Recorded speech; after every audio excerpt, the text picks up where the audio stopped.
জন্মলগ্ন থেকে স্পষ্ট ভাষায় কথা বলি এবং স্পষ্ট ভাষায় কথা বলতে পছন্দ করি। বাংলাদেশের রাজনীতিতে বিভিন্ন সময় বিভিন্ন রাজনৈতিক দল, বিভিন্ন রাজনৈতিক ব্যক্তি নিজের ব্যক্তিত্ব এবং দলের স্বার্থে যেভাবে ঘুরিয়ে পেঁচিয়ে কথা বলার চেষ্টা করেন, আমরা সেই পন্থায় বিশ্বাস করি না।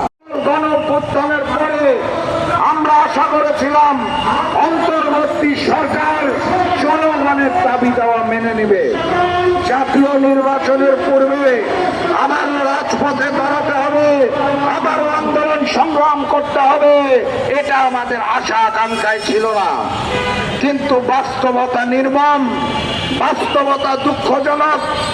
যখন দেশের জনগণ, যখন দেশের অধিকাংশ মানুষ ভবিষ্যতে আর স্বৈরাচার চায় না, মনোনয়ন বাণিজ্য চায় না, কালো টাকার ব্যবহার চায় না, পেশি শক্তির ব্যবহার চায় না, জনগণ যখন বলছে পিআর পদ্ধতিতে নির্বাচন করতে হবে, তখন অন্তর্বর্তী সরকার কথা শুনছেন না।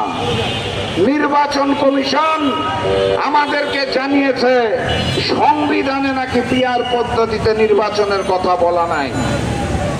সংবিধানে তো গতানুগতিক পদ্ধতিতেও নির্বাচনের কথা বলা নাই, বলা হয়েছে নির্বাচন করতে হবে।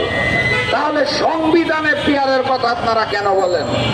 যদি সংবিধানের দোহাই দেন তাহলে কিন্তু অন্তর্বর্তী সরকারও অবৈধ। এই অন্তর্বর্তী সরকারের কথা কোনো সংবিধানে বলা নাই। অতএব সংবিধানের দোহাই দিবেন না। বাংলাদেশের সংবিধান অগাস্ট মাসের 5 তারিখে শেখ হাসিনার সাথে সুটকেসে বোঝাই হয়ে ওই হিন্দুস্তানে চলে গেছে। আমরা সংবিধানকে সংস্কার করার কথা বলেছি, নতুন করে সংবিধান লেখার কথা বলেছি। অতএব জনগণের দাবি মেনে আগামী নির্বাচনে পিআর পদ্ধতিতে নির্বাচন করতে হবে। অত্যন্ত দুঃখের সাথে লক্ষ্য করছি, শেখ হাসিনাকে ফিরিয়ে আনার ব্যাপারে অন্তর্বর্তী সরকার আন্তর্জাতিক অঙ্গন এবং হিন্দুস্তানি সরকারের কাছে জোরালো কোনো পদক্ষেপ রাখছে না।